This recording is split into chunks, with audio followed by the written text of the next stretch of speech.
Mais bien aimé, en notre sagesse arrête. Je bénis le nom de notre Père qui est dans les cieux, lui qui est créateur de toutes choses, lui par qui toutes créatures ont été faites. Aujourd'hui, nous allons aborder un thème qui est vraiment d'actualité, le mariage entre chrétiens et musulmans. Beaucoup de familles ont été déchirées à cause de nos croyances personnelles. Beaucoup de personnes ont été empêchées de s'aimer à cause de nos croyances personnelles, mais surtout à cause de nos interprétations des textes religieux. C'est un sujet qui déchire, c'est un sujet qui fâche. D'un côté, on a les intégristes musulmans, d'un côté, on a les modérés musulmans, d'un côté, on a les intégristes chrétiens, d'un autre côté, on a les modérés chrétiens. Et tout ce monde envoie sa théorie et cela brise parfois des ménages où pour une croyance au même Dieu, les gens arrivent à se déchirer. Aujourd'hui, donc, nous allons aborder ce thème qui est d'actualité. Suivez notre point de vue, mais avant, vous allez voir le générique de notre chaîne YouTube et surtout, n'oubliez pas de vous abonner à notre chaîne car votre abonnement est un engagement spirituel qui nous permet de toucher le maximum d'enfants de Dieu où qu'ils soient dans le monde. Bon visionnage.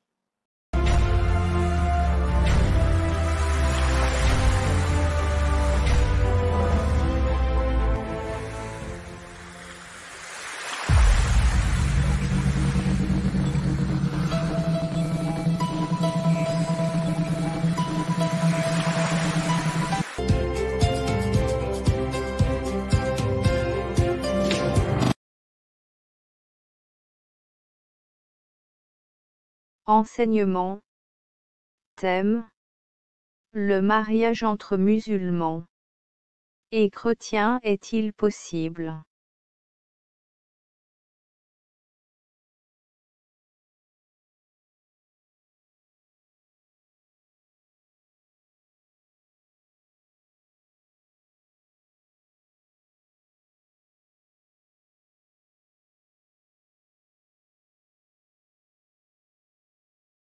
Certains musulmans rejettent catégoriquement l'idée d'un mariage avec des chrétiens. Selon eux, un tel mariage est un péché impardonnable.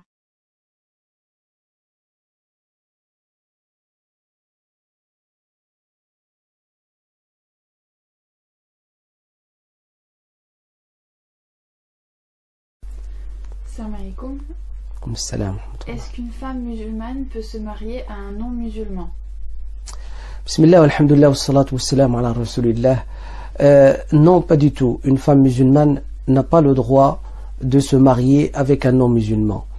Mais aussi, le choix que j'ai fait parmi deux avis des savants de l'islam, c'est que aussi l'homme musulman n'a pas le droit de se marier avec une non-musulmane, qu'elle soit juive ou chrétienne, ou qu'elle soit athée, ou qu'elle soit agnostique, ou quel que soit ce qu'elle est et qu'elle a comme religion. Et donc la justice et l'équité du Coran, car le Coran nous le dit dans la sourate 2, il nous dit وَلَهُنَّ مِثْلُ الَّذِي عَلَيْهِنَّ بِالْمَعْرُوفِ, verset 228, et elles ont le même droit et devoir que les hommes, les mêmes droits et devoirs que les hommes. Si on autorise aux hommes de se marier avec des non-musulmans, alors il faut qu'on autorise aux femmes aussi de se marier avec les non-musulmans. Mais comme Allah Azza wa Jal a abrogé le verset 4 de la sourate 5, dans lequel il autorise aux hommes de se marier avec des femmes vertueuses faisant partie des gens du livre, Allah l'a abrogé par le verset 221 de la sourate 2. C'est ce que nous dit le grand compagnon Abdullah ibn Umar ibn al-Khattab radiyallahu ta'ala anhuma. Ce verset-là a été abrogé par le verset 221 de la sourate Al-Baqarah, sourate 2, et dans lequel Allah Azza wa Jal dit وَلَا أَمَةٌ مُؤْمِنَةٌ خَيْرٌ مِّن مُشْرِكَةٍ وَلَوْ أَعْجَبَتْكُمْ. Et une fidèle à Allah, croyante, est meilleure qu'une infidèle, même si elle vous plaît, cette infidèle. Et l'infidèle, comme vous le savez, c'est toute personne non musulmane, car la fidélité à Allah, elle est dans l'attestation qu'il n'y a de Dieu que Allah. Ce n'est pas une question d'infidélité dans l'action, mais c'est une question d'infidélité dans la foi et dans la reconnaissance de Dieu, gloire à lui. De même, dans le verset, Allah Azza wa Jal, il dit وَلَا عَبْدٌ مُؤْمِنٌ خَيْرٌ مِّن مُشْرِكٍ وَلَوْ أَعْجَبَكُمْ. Et un fidèle à Allah, croyant, est meilleur que l'infidèle non-croyant, même si il vous plaît. Et donc la question est close et la réponse est claire dans le verset 221. Et toute croyance à part l'islam est considérée une idolâtrie et un associationnisme à Dieu. Car la seule croyance monothéistement pure ou purement monothéiste, yani al-wahdaniya lillah wa al-tawhid lillah azza wa jal, c'est l'islam, puisque Allah azza wa jal dit inna ad-dina 'inda Allahi al-islam. لا تشغلن بعيب غيرك غافلا عن عيب نفسك إنه عيبان. نعم. أثابكم الله. هذه سائلة تسأل تقول تزوجت بنصراني فما حكم أولادها منه؟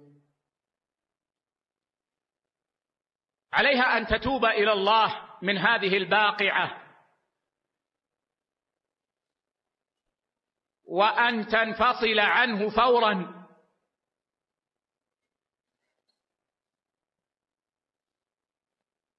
وهؤلاء الأولاد ينسبون إليها لأن أولاد الزنا ينسبون إلى أمهم. أولاد الزنا ينسبون إلى أمهم ويكون أقاربها أقارب لهم ولا ينسبون إلى الزاني ولا يكون أقاربه أقارب لهم أو لابن الزنا. فعليه هؤلاء الأبناء أبناؤها، وإن كان هذا النكاح باطلا لا شبهة في بطلانه ولا يترتب عليه أثر صحيح، لكن باعتبار أن كل من خرج من رحم امرأة نسب إليها، كل من خرج من رحم امرأة نسب إليها، سواء كان ثمرة نكاح صحيح أو كان ثمرة زنا، فإنه ينسب إليها وتكون أما لهم.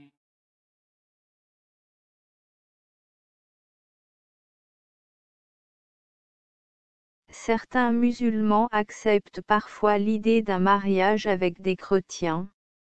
Selon eux, un tel mariage est possible à certaines conditions.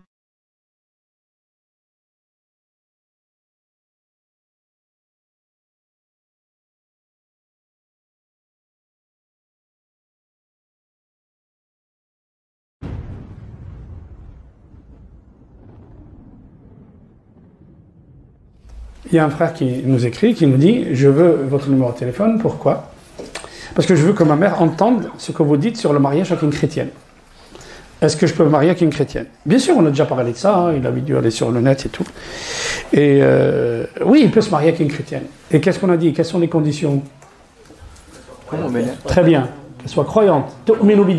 Elle croit en son dîne, elle va à l'église, elle pratique sa religion, d'accord? Que ce soit une chrétienne ou une juive, hein? Ahlul kitab, c'est ça ce que Allah subhanahu wa ta'ala, ceux ladina utul kitaba min qablikum. Allah subhanahu wa ta'ala, il donne beaucoup de considération aux gens qui ont eu le livre avant les musulmans, c'est-à-dire les chrétiens et les juifs. Et il nous dit, ces gens-là, oui, vous pouvez vous marier avec les femmes pieuses, vertueuses. Hein? Okay? Pieuses, vertueuses. C'est-à-dire, c'est pas que tu la trouves dans la rue et... Non, non. Ghayra muttakhidi yakhdan, Allah subhanahu wa ta'ala, pas en concubine. Donc il faut qu'elle soit pieuse, croyante, qu'elle pratique sa religion, il n'y a pas de problème. Ok. Maintenant dans la question, il y a deux questions en fait. Est-ce qu'il peut se marier avec une chrétienne? Mais il y a sa mère qui ne veut pas. Et qu'est-ce qu'on fait là? Ta mère, elle est ta mère jusqu'à la fin de ta vie. Et la personne avec qui tu vas te marier, peut-être Allah subhanahu wa ta'ala il t'ouvrira d'une autre façon. Et c'est pas parce qu'elle est chrétienne, non. Même si ta mère, elle veut pas, parce que c'est une fille, même musulmane, que ta mère, elle n'est pas d'accord, ben garde le lien avec ta mère. Frère, garde le lien avec ta mère. Et ne rentre pas en conflit avec ta mère, parce que tu veux épouser une fille, ou Allah subhanahu wa ta'ala, il ouvre à la fille, il t'ouvrira à toi, Inch'Allah. Mais ne rentre pas en conflit avec ta mère. Et si tu rentres dans une relation maritale, déjà en conflit avec tes parents, c'est pas bon. C'est très compliqué. Ok? C'est pas bon. Un jour, il y a un cheikh qui demande, enfin un djed qui demande à son fils. Il lui dit, tu as un doctorat en langue arabe? Il lui dit oui. Il dit alors, quelle est la plus faible lettre en langue arabe? Il dit à son petit-fils qui a un doctorat en langue arabe, quelle est la plus faible lettre? Et le docteur, il lui dit, je pense que c'est les lettres qui sont comme le hams, sin, vous voyez, ou le ha, c'est hawa, ça sort de là, hein, ça sort de la gorge. Et il dit non, faux. Alors, Alimni, il dit à son grand-père, Alimni, apprends-moi. La plus faible lettre de la langue arabe, c'est le fa. Pourquoi? Parce que Allah subhanahu wa ta'ala, quand il a parlé des parents, il a dit wala taqul lahuma ouf. Quand le fa, c'est la plus petite, c'est la plus petite réaction négative que tu peux avoir spontanément, c'est ouf. Allah subhanahu wa ta'ala te dit même ça tu ne le dis pas. Même ça tu ne le dis pas. Pourquoi? Ta mère. Tu sais ce qu'elle a souffert ta mère pour toi? Elle ne dort pas pour que toi tu dormes. Elle ne mange pas pour que toi tu manges. Mais, enfin bon. Sans compter les 9 mois d'enfant. Les 9 mois, sans compter les 9 mois comme dit Cheikh. Tu sais ce que c'est ta mère? Et il y a des gens qui la privent d'héritage dans certaines législations. Ils viennent donner des leçons aux musulmans. Vous voyez? Donc, non, tu ne rentres pas en conflit avec ta mère pour une femme que tu veux épouser. Et qu'Allah subhanahu wa ta'ala te facilite. Et vous savez, Allah subhanahu wa ta'ala en arabe on dit le qalb. Vous savez le qalb pourquoi? Vous voyez, parce que le cœur, il change. Donc aujourd'hui tu aimes une personne, peut-être que demain, hein, Allah subhanahu wa ta'ala. Je prends la deuxième question qui est de M. Idriss Koné, de la part toujours d'un de ses amis. M. Idriss Koné qui nous écrit assez souvent, hein, il nous demande, son ami demande quelles sont les conditions, et là je m'adresse à Djangui Saheb, quelles sont les conditions qui nous autorisent à épouser une fille chrétienne? Oui, alors les conditions. Donc, tout d'abord, il faut savoir qu'en islam, maintenir la religion de l'islam pour les enfants est une chose très importante. Et on ne peut préserver sa religion si la mère n'appartient pas à l'islam. Donc il faut que la mère soit aussi une musulmane pour qu'elle puisse enseigner l'islam à ses enfants. Mais si on veut se marier avec des femmes en dehors de l'islam, Allah a quand même, et là je vois c'est dans le verset 6 du chapitre 5, donc Al-Ma'ida, la sourate Al-Ma'ida dans le Saint-Coran. Donc Allah a dit que, en parlant tout d'abord, il a parlé des aliments sains qui sont permis pour les musulmans, et il a aussi dit que les aliments des gens du livre vous sont permis, tout comme vos aliments leur sont permis.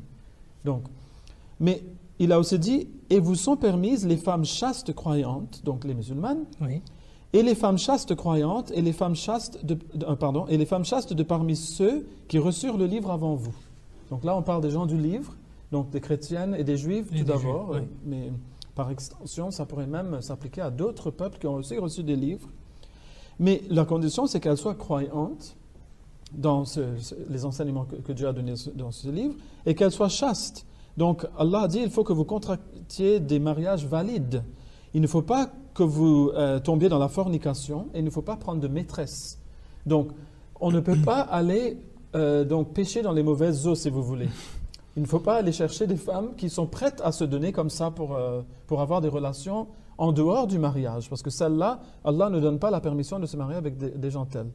Mais il arrive des fois qu'un musulman et une femme chrétienne ou juive, qu'ils tombent amoureux. Ce sont des gens bien, des gens respectables, qui ne vont pas aller dépasser les limites. Ils peuvent alors discuter de la question de l'islam. Et l'homme peut expliquer sa foi à la femme et lui dire que, écoute, si tu veux qu'on se marie, il faut quand même que nos enfants soient des musulmans. Est-ce que tu es d'accord d'étudier l'islam et de te convertir à l'islam?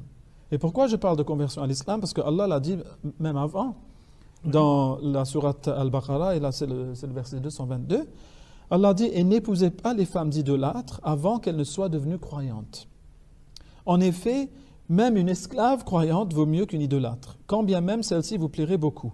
Et ne donnez pas en mariage des croyantes aux idolâtres, donc des hommes idolâtres, avant que ceux-ci ne deviennent croyants. Car un esclave croyant vaut mieux qu'un idolâtre, quand bien même celui-ci vous plairait beaucoup. Donc, la question, c'est qu'il ne faut pas que ces gens-là soient en train d'amener l'idolâtrie dans votre maison, dans votre foyer. Il faut que ce soit des gens unicitaires qui croient dans le Dieu unique. Et la meilleure façon de le faire, c'est de devenir musulman carrément. Donc, il faut essayer de trouver des gens, mais ça ne vous empêche pas donc d'aller vous marier en dehors du cercle des musulmanes. Mais il faut que ces filles soient des filles chastes, des filles respectables, qui suivent leur religion et qui soient d'accord de devenir des musulmanes. Si dans ce cas-là, si donc elles acceptent, dans ce cas-là, vous pouvez les épouser. Voilà.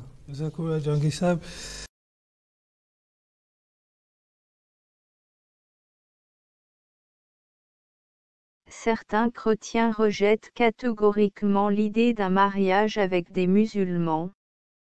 Selon eux, un tel mariage est un péché impardonnable.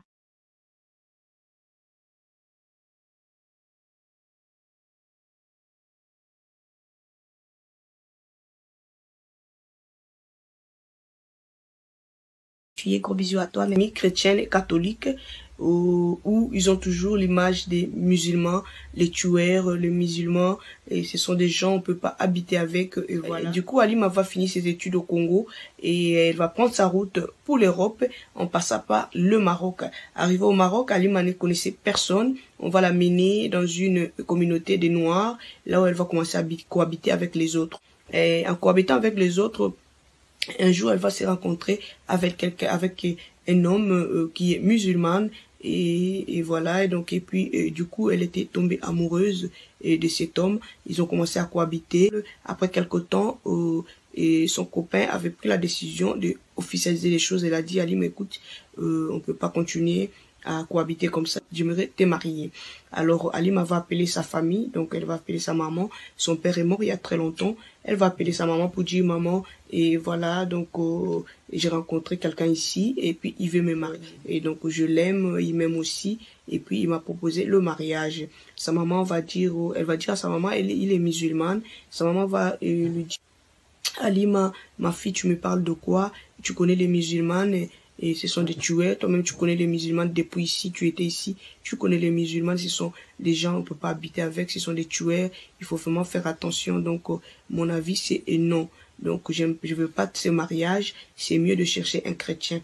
Halima va dire: maman, c'est quoi tu me dis? Je suis déjà avec lui il y a très longtemps. On cohabite ensemble et il m'a pris en charge. Il prend soin de moi. Voilà, je suis bien avec lui. Il m'aime. Il n'y a pas de problème, maman. Lui n'est pas comme les autres que tu connais. Sa maman va dire: écoute ma fille, faut pas discuter avec moi, je connais ce que je dis. Moi je te dis non à ces mariages. Et voilà. Alors Halima, comme elle est la cadette de la famille, elle va appeler sa sœur aînée et pour dire: Yaya, écoute, grande sœur, écoute, j'ai rencontré quelqu'un ici et il m'aime, moi aussi je l'aime. Et il me prend en charge, il m'a pris en charge ici. Donc c'est lui qui s'occupe de moi. Il veut me marier, voilà. Et puis j'ai appelé maman pour dire à maman: voilà, et je veux me marier. Maman a dit non, et maman a dit non. Donc et maintenant quand il faut m'aider. Et toi tu me dis quoi? Faut appeler maman et puis convaincre maman. Sa sœur va dire: Ali, mais écoute ma sœur, tu étais ici, tu connais l'image des musulmans. Moi aussi je te permets pas. Et vraiment c'est très dangereux. Donc même si tu l'aimes, faut pas te marier avec lui. Et prends ton temps. Dieu va te donner un chrétien et puis tu seras bien. Halima va dire à sa grande soeur, elle a dit: Yaya, je vous ai toujours appelé pour vous dire comment le Maroc est. Donc la vie n'est pas facile ici. Alors il m'a aimé, donc je l'ai aimé aussi. Il prend soin de moi, donc on est bien. il n'y a pas de problème, il est vraiment différent. Moi-même, j'ai constaté, il est vraiment différent des musulmans que moi et toi on connaît et qui font du mal aux gens et tout. Lui, il n'est pas comme ça, donc croyez-moi, il est bien avec moi. Sa sœur va dire, écoute, moi, je ne peux pas décider à ta place, c'est toi qui vas décider, c'est toi qui le connais, moi je le connais pas. Et donc voilà, il faut parler avec maman, il faut convaincre seulement maman, mais je vais essayer aussi de parler à maman aussi, et puis on verra ce qui va se passer. Alors Halima va couper le téléphone et puis là, il va laisser un peu le temps pour appeler encore la grande sœur. Elle n'a pas voulu appeler maman direct. Elle va appeler encore sa sœur après quelque temps. Elle appelle sa sœur. Sa sœur a dit, écoute, je suis partie voir maman et j'étais partie voir maman pour parler de toi et tout. Vraiment, je suis désolée. Maman est catégorique. Elle a dit, soit c'est le mariage, soit c'est la toi de décider. Je peux rien faire. Et c'est un peu d'appeler encore maman. Donc, toi-même, il faut essayer un peu de l'appeler. Et c'est un peu de la convaincre. Et puis, on va voir par fini, ça sera comment. Alors, Halima va appeler encore sa maman. Elle va dire à maman, maman, écoute, je suis une grande fille déjà, je suis pas un enfant, je suis une grande fille, je suis en contrôle. Et donc, il est bien avec moi. Et donc, il me prend en charge. Maman, tu sais, le Maroc, c'est pas facile. Voilà. Et donc, j'aimerais vraiment que tu puisses accepter ce mariage. Sa maman va dire, écoute, ma fille, et ça, c'est mon dernier mot, je parle plus. Il faut plus m'appeler. Si tu sais que tu veux te marier avec ce gars, il faut plus m'appeler. Comme j'ai dit, soit c'est la famille, soit c'est le mariage. Faut plus m'appeler. Ne cherche même pas à me convaincre parce que je suis pas là, je suis pas là. Alors, sa mère va couper le téléphone. Elle va rappeler encore sa sœur et pour dire, Yaya, écoute ce que maman a dit. Soit c'est la famille, soit c'est le mariage. Qu'est-ce que je veux faire? Sa sœur va dire, écoute, Halima, moi aussi, je sais pas quoi je veux dire. Et donc, tu es une grande fille. Fais ce que toi tu veux faire. Donc, voilà. Donc, Halima va prendre la décision finale parce que le gars disait, et le gars voulait le mariage vraiment un peu vite. Et voilà. Et donc, elle n'avait plus le choix. Et puis, elle a décidé de se marier au gars. Elle a fait le mariage avec le gars au Maroc. Voilà. Et au Maroc. Et puis, après le mariage, elle va encore appeler sa sœur pour dire, grande sœur, voilà. Et ça s'est passé bien. Regardez, il y a ça, il y a ça. Sa sœur va prendre le téléphone et sera vraiment très courte avec elle. Elle a dit, Ali, mais écoute, maman nous a dit de ne plus parler avec toi. Donc, si réellement tu veux te marier avec le gars, elle m'a dit, on a déjà fait le mariage, Yaya. On a déjà fait le mariage, c'est déjà fait. Et sa sœur va dire, ah bon, donc c'est fini. Maman a dit, si une fois que tu te maries avec le musulman, c'est fini avec la famille, qu'on ne te parle plus. Donc, c'est fini, c'est fini. Donc, sa sœur va couper le téléphone et puis Dieu va faire Halima grâce avec son gars et de quitter le Maroc pour les États-Unis. Donc, au moment où je vous parle, elle est aux États-Unis, elle vit aux États-Unis avec son gars. Arrivée aux États-Unis, quelque temps, elle est tombée enceinte et puis du coup, elle va dire, ok, attends, je vais encore rappeler maman pour essayer un peu de parler avec elle. Elle va appeler la maman comme c'est le numéro des États-Unis, donc et il savait le numéro du Maroc. Directement, maman va décrocher.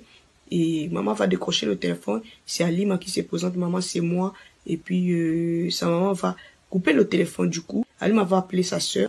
Halima se présente. Yaya, c'est moi. Et puis, sa sœur va dire, ça, c'est quel numéro? Tu es où? Halima dit, non, non, non, ma grande sœur, je suis aux États-Unis. Et voilà, donc, quand tu as dit, ah bon, donc, toujours avec ton gars. Et Halima a dit, oui, oui, toujours moi, avec mon gars. Au moment où je te parle, je suis même enceinte. Alors, sa sœur va dire, écoute, donc je suis pas permis de te parler, toi-même tu sais, je t'avais dit, je suis pas permis de te parler, maman interdit tout le monde de te parler, donc c'est fini, Halima fait ta vie comme tu l'as voulu, donc il faut faire ta vie, oublie la famille, donc voilà, et bye bye, donc faut plus m'appeler, je veux pas avoir des problèmes avec maman, donc je vais obéir à ce que maman a dit que personne ne te parle, et donc voilà, fais ta vie, et porte-toi bien, et puis bye bye. Donc, Yaya va couper le téléphone. Quand elle va couper le téléphone, et puis Halima, elle est aux États-Unis, rejetée totalement et par sa famille. Donc, elle vit seule et puis elle.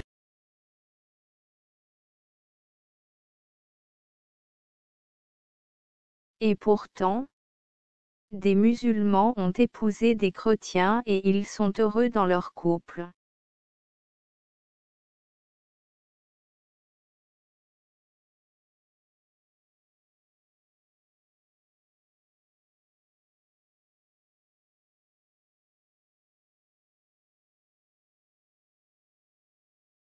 Elle chrétienne Lui musulman, la différence de religion n'a pas empêché Grace Isabelle Keïta et Mamadou Ballo de s'aimer, de s'unir et de vivre heureux depuis plus de 15 ans. Nous nous sommes rencontrés il y a plus d'une quinzaine d'années et la rencontre a été par hasard. C'était à l'anniversaire d'un ami, donc on m'a invité à cet anniversaire et ce jour-là, elle y était. Donc voilà, ça a commencé comme ça, par pur hasard. Et après, ça a été des moments de bonheur ensemble. Nous avons rencontré au début de petites difficultés au niveau de mes parents qui n'avaient pas peut-être beaucoup compris que ça pouvait marcher entre lui et moi. C'était une façon de me protéger aussi. Mais depuis qu'ils l'ont connu, vraiment les rapports se sont améliorés et depuis ils l'ont adopté. De la part de mes parents, il n'y avait pas eu de problème. Mais je sais que de la part de certaines amies de ma maman, elles étaient venues pour poser la question parce que selon elles, il fallait qu'elle se convertisse, comme elle est chrétienne, qu'elle se convertisse à la religion musulmane. Alors, comme j'avais déjà préparé ma maman pour ça, on avait causé, on était tombé d'accord que chacun devrait respecter la religion de l'autre. Elle n'a pas accepté cette idée. Donc, de la part de mes parents, il n'y a pas eu d'opposition, il n'y a pas eu de problème. Une fois ces difficultés mineures surmontées, Mamadou et Grace pouvaient se dire oui devant Dieu à la mosquée et à l'église et devant les hommes à la mairie. Notre mariage fut l'un des plus beaux moments de notre vie de couple. Le mariage a été célébré d'abord à la mairie, le mariage civil. Ensuite, ça a été célébré à la mosquée, selon le culte musulman, et à l'église, selon le culte chrétien. Et partout, nos deux familles étaient là, unies, et nous ont accompagnés. Donc le mariage s'est très bien passé, c'est vraiment un instant de bonheur pour nous. Le mariage a été célébré à la cathédrale de Bamako. Et vraiment, dans le calme et la sérénité, ça s'est très bien passé. Tout le monde était vraiment content et particulièrement mon mari. Il a passé toute la journée à sourire. Après l'union, la tolérance, le respect de l'autre, l'amour sont devenus le pilier du couple. La famille Ballo compte aujourd'hui 5 enfants, dont 3 sont du couple. Nous sommes parvenus à nous adapter, à nous conformer à la religion de l'autre par le respect. Pas seulement, moi je suis déjà au Mali, comme il y a beaucoup de musulmans, les chrétiens ne sont pas nombreux. Donc depuis toute petite, nous côtoyons les musulmans à l'école, dans le quartier. Donc l'adaptation pour moi en tout cas n'a pas été difficile. Moi j'étais déjà habituée à être amie avec des musulmans, des gens qui ont été toujours sympas avec moi. Je respecte tout ce qu'elle fait et je l'accompagne dans sa foi. Chaque fois que je peux, je suis là pour l'accompagner. Donc depuis qu'on s'est connus, quand il y a un événement, par exemple les jours de Noël, elle va à la messe jusqu'à tardivement, je suis toujours là pour l'accompagner. Et à la sortie de la messe, je suis là aussi pour la prendre et la ramener à la maison. Donc je fais tout ce que je peux pour l'accompagner. Et elle aussi, elle est là pour m'accompagner. Elle fait tout ce qu'elle peut pour m'accompagner dans ma foi. Et j'avoue que quand je viens fatigué du boulot, elle est la première à me rappeler « est-ce que tu as fait telle prière ?» Vous savez, en islam, on a 5 prières quotidiennes. Donc elle me rappelle chaque fois « As-tu prié ?» Donc c'est une complicité. Chacun respecte la foi de l'autre. Donc c'est facile. Bon, pendant le mois de carême musulman, je fais de mon mieux, comme toutes les femmes au foyer. Je prépare, on se lève tôt le matin pour faire le petit déjeuner. Plus de 15 ans de mariage, notre secret, c'est la tolérance, c'est le respect de l'autre. J'ai énormément de respect pour mon épouse et je sais que c'est réciproque, je le sens. Donc, dans tout ce qu'on fait, chacun met du sien. Tout se fait avec amour. Une fois qu'il y a ça, aucune difficulté n'est insurmontable. Au-delà de l'union de Mamadou et de Grace, le mariage a instauré entre les deux familles, Ballo et Keïta, une véritable alliance. Et les rapports entre nos deux familles sont très bons parce que ses parents jusqu'à aujourd'hui, sa maman surtout, elle appelle, elle demande toujours des nouvelles de ma famille. Ma maman fait de même. Et quand il y a des cérémonies aussi dans sa famille, qui n'est pas ici, qui est à Sikasso, donc il nous arrive, ma famille et moi, de nous rendre là-bas pour fêter ensemble et revenir. Et aussi par moment, quand sa famille, un membre de sa famille vient par ici, à Bamako, même si ce n'est pas lors d'une cérémonie, il passe dire bonjour à mes parents. Pour M. Nabala Keïta et sa femme Fatoumata, amis de longue date du couple, Mamadou et Grace sont des exemples qui les inspirent.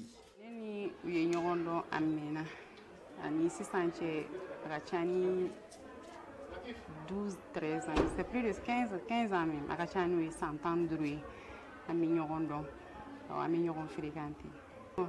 Ni koni femi ya konana, ni bunya ya kono, ni ere ya kono, ni majigi ni sabali chama ya kono. Parce que furu yere ni ko furu ko che ko musu.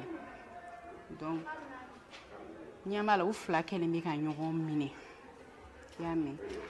Oui, nous avons mis oui, nous avons bonnet donc, oui, nous avons hérédo. Bon, furu la ni, abi nous avons bonnet ni nous avons hérédo. Akatien à la fait, qu'aucun noya ou nous avons ché. Donc, oui, aurait fait ni beau apprécier à qu'aucun furu qu'on a na kosobe. Normalement, ce qu'on a na qu'on a sur l'église là. Mais aya juro jakata ka messi ke kunu la da fait. Donc bi, a messi là, avec a steli ke en fait. Mboshita don na ma fo moyen. Donc a yɛrɛ wo yɔrɔ faamuya k'a fɔ ale cɛ ye musulman de ye donc diyagoya don a ka kan ka cɛ ka seli fɛnɛ bonya ka cɛ ka seli kɛ cɛ fɛ bon cɛ fɛnɛ b'o yɔrɔ ɲɔgɔnna de kɛ n'ale paki ni Noël la an bɛɛ bɛ jɛ an bɛ taa seli kilen nɔ ni paki don yɛrɛ fɛ ani Noël don ne tɛ tobili kɛ n ka so yan nɔ ne bɛ taa kilen ale de fɛ yen nɔ. Depuis l'enfance, Balo et moi on se connaît, on a fait tout ensemble jusqu'à son mariage. Et on partageait tout ensemble. Depuis qu'ils sont ensemble, je n'ai pas remarqué de problème majeur. D'ailleurs, moi j'ai pris beaucoup d'exemples sur eux, surtout en matière de communication. En matière de communication, en matière de partage d'idées surtout. Le couple Balo ne comprend pas le radicalisme qui pousse certains à vouloir imposer les religions à d'autres. Je peux dire que j'ai un peu peur de la situation, de la montée du radicalisme un peu dans le monde, pas seulement pour mon pays, mais dans le monde aussi. Moi, j'ai un peu peur, mais je reste optimiste. Et moi, je prie beaucoup pour que la situation puisse se calmer un peu partout dans le monde et que les gens reviennent à de meilleurs sentiments. L'interprétation que j'ai de la charia, c'est faire violence sur soi-même et non pas sur l'autre. Donc si charia il doit y avoir, je ne sais pas ce qui est derrière ce terme puisque c'est un terme arabe, je ne comprends pas. Mais je comprends par charia qu'il faut faire violence sur soi-même pour ne pas nuire à autrui. Alors si par charia maintenant on va placer des bombes dans les églises et même dans les mosquées, allez-y comprendre ce qu'ils veulent ces gens. L'intégrisme religieux, le fanatisme sont contraires même à l'essence de l'islam et à l'essence de toute religion. Et islam et religion chrétienne, nous adorons le même Dieu. C'est les cultes qui sont différents.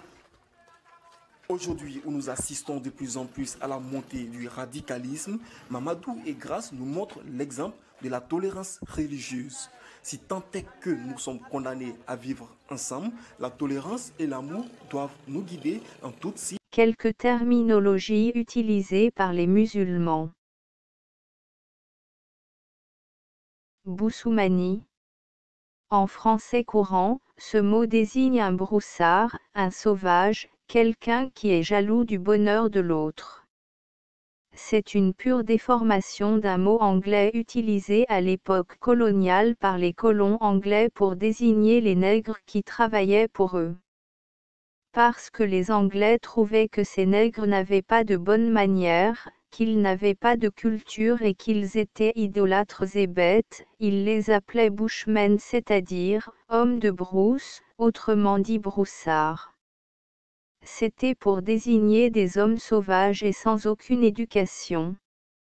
C'est donc la déformation du mot bushman ou bushman qui a donné le mot boussoumani. Donc Boussoumani n'a été créé ni par Dieu, ni par le prophète Mohammed, paix sur lui. C'est une pure invention des hommes due à leur mauvaise maîtrise d'une langue qu'ils ne connaissaient pas.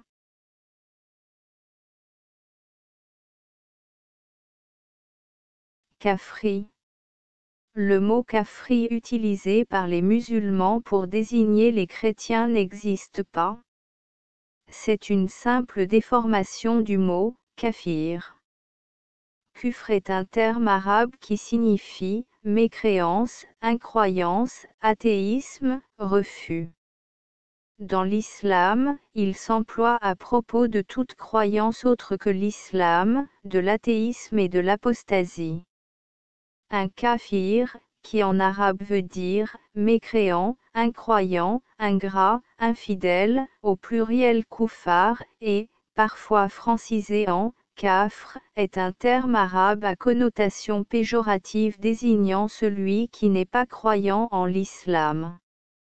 Le kufr peut être un acte ou une parole d'un kafir ou bien d'un musulman, ce qui entraînerait son apostasie. Toutefois, certains grands savants musulmans ne sont pas d'accord avec ce sens religieux.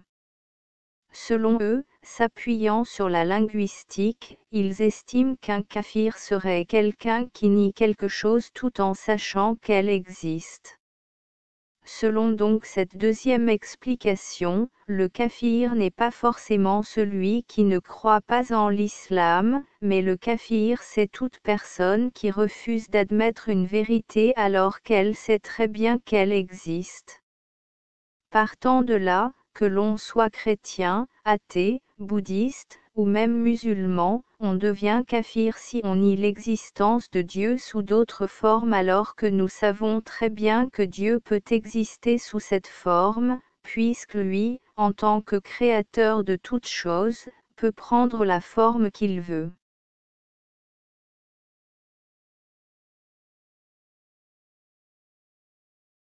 En fait, les mots « boussoumani » et « kafri » n'ont jamais été créés par Dieu pour désigner qui que ce soit. Ce sont simplement les interprétations des humains.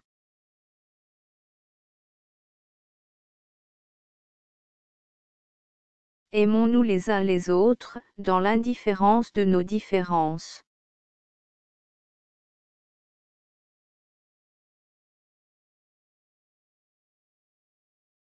Finalement, où se trouve la vérité?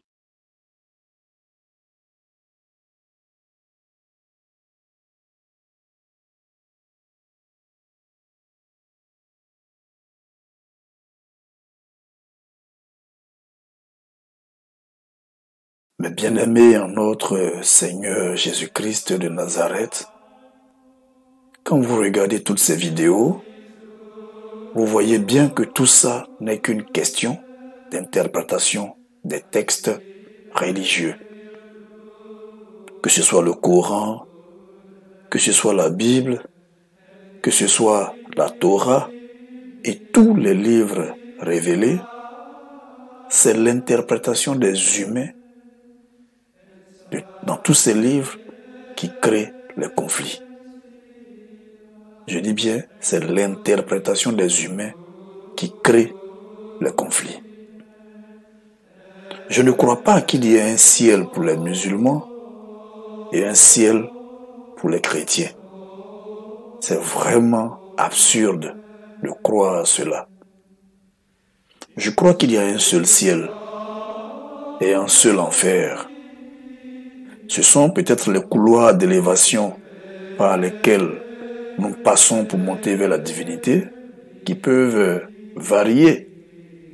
Ou bien même ce sont nos familles d'accueil dans l'au-delà qui peuvent varier.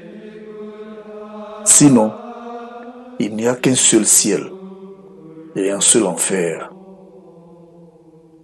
Le vrai combat, c'est entre ceux qui ont la foi en un Dieu unique, qu'ils soient chrétiens ou musulmans, et ceux qui ont la foi dans le diable, qu'ils soient chrétiens ou musulmans. Mais bien aimés en notre Seigneur Jésus-Christ de Nazareth, il y a de la place dans le ciel pour tout le monde. chrétiens ou musulmans, et il y a de la place en enfer pour tout le monde, chrétiens ou musulmans. De grâce, ne nous entretuons pas, car c'est bien cela la grande ruse du diable et sa principale victoire. C'est cela sa ruse, et c'est cela sa victoire. N'insultons pas l'intelligence de notre Créateur. S'il vous plaît, arrêtons. Arrêtons d'être plus royalistes que le roi lui-même.